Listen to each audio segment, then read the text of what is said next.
It's my pleasure to be talking to you today, Dean, on the sidelines of World Utilities Congress, where the topic of discussion is the energy transition and net zero.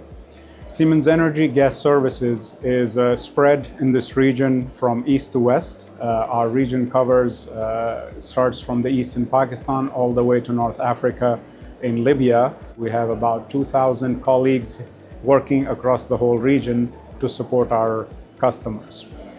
You know, this is a gas region primarily. It has approximately 350 gigawatts of gas capacity, out of which Siemens Energy is proud to be 30% of this. About 100 plus gigawatts is provided by our equipment. And these colleagues help serve our customers to keep this equipment running. Of course, this is supported by the service centers. We have 3 major service centers in the region in UAE, Saudi Arabia, and Egypt, as well as tooling centers across different countries to enable us to respond quickly to our customers' needs. I think gas plays a key role. It is recognized as the fuel of transition that will allow us to transition from conventional to renewables.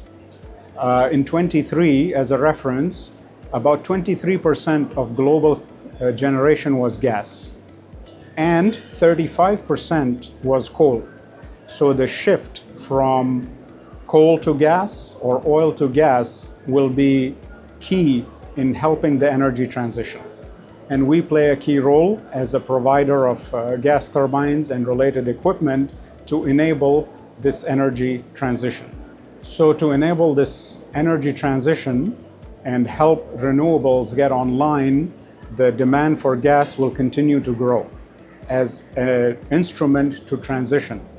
Whether it's providing baseload capacity when renewables are not available, or whether it's intermittent requirement for power that the renewables cannot cover. In the long term, eventually, we understand renewables will be the future, but gas is here to play a role in enabling this, and we have the solutions and the technology to enable this.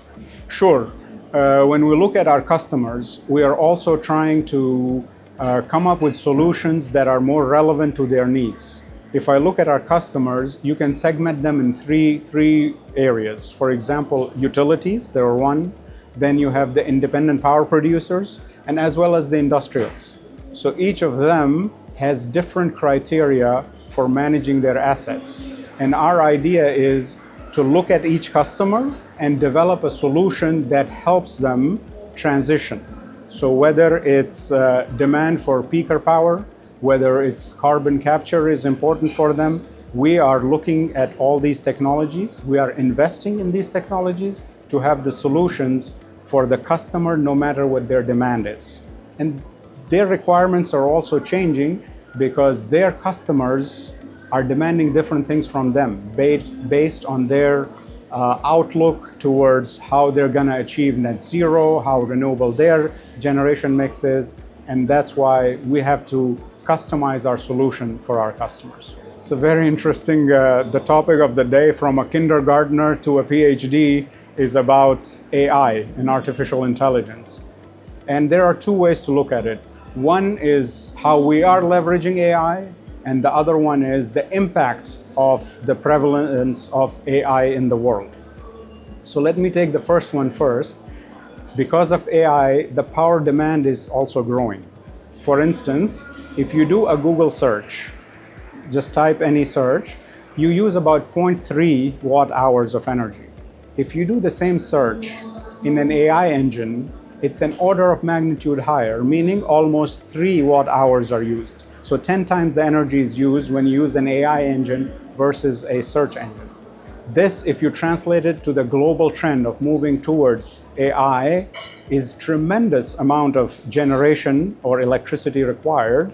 And we project today almost 70 plus gigawatts per year additions will be required to support the AI revolution and the data centers. So this is the opportunity where we will play a key role as a technology provider and energy source. And this is the second piece of it, where how are we leveraging it? We'll look at it in a couple of ways. So we look at it in terms of how we manage our assets, so it's asset management.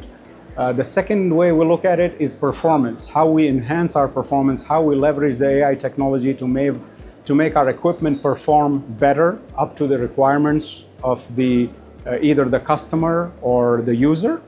And the third piece is overall energy management.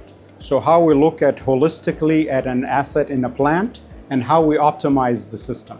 So these technologies are being implemented, and we're developing an ecosystem called OmniVise that will be an energy management solution that takes care of this and based on artificial intelligence or AI.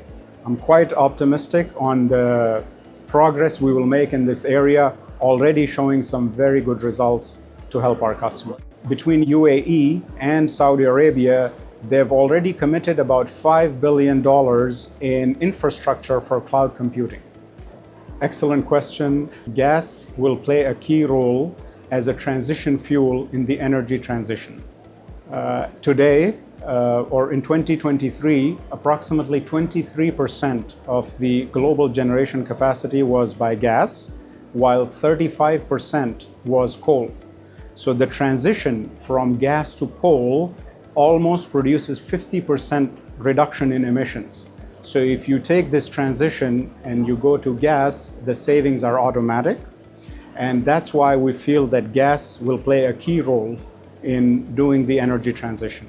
Siemens Energy, as a producer of this equipment, gas equipment, that is also hydrogen ready for the future in case different e-fuels come into the mix, will play a key role in enabling this. And the energy transition and renewables will require this flexibility that technology that we have will provide to help make that transition be available, whether it's a peaker unit that you needed, whether it's a grid stabilization solution that you need, that will come from us to help the energy transition and the world move towards a net zero future. So when we make a statement saying there is no transition without gas, it obviously clearly means we work together with all the renewables, whether it's solar or whether it's wind, whether it's hydro. The integration of the renewables into the grid has to be enabled by gas because it has the fluctuation that you need to balance. It needs grid stability that will have to come from gas until the technologies have evolved where there is no need for this.